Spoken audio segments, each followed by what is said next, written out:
तर मित्रांनो, व्हिडिओ बनवायचं कारणच आम्ही घाटघरला बघा त्या पर्यटकांसाठी ज्या इथं उभा केलं आहे बघा मित्रांनो, दिसायला अतिशय मस्त आहे, काय अडचण नाही.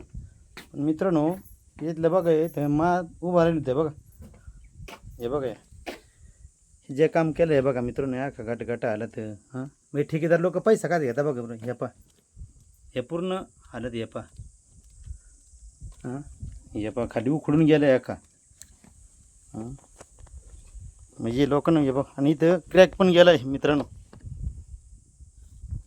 किती दिवस टिकून या हे बघ याचा हां.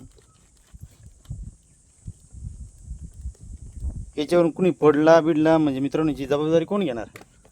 या अख्खा बँड झाला आहे मित्रांनो, हे बघा गटा आले ते बघा हे असं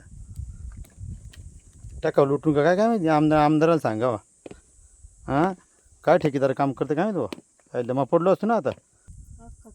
हे बघा मित्रांनो, या पण या गटा दोन निघले आता हां. मित्रांनो, हे हालायचं कारण म्हणजे याच्यातनं मोठा घोळ आहे. हे बघा मित्रांनो, अख्खा पूर्ण हालत आहे हां. हे बांधायचंच कशाला उगाच, दिसून पहा मित्रांनो किती भारी आहेस का. हे जे ठेकेदार लोक आहेत स्वतःचा बंगला बांधतो असा गटागटा हालत मित्रांनो बघा.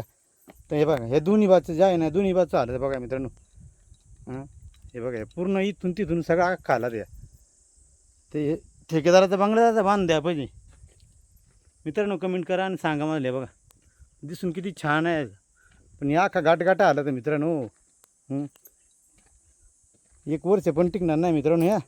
हे बघा याच्यात काय स्टीलच वापरलेलं नाही काय पहा, अख्खा घाटा आला त्या.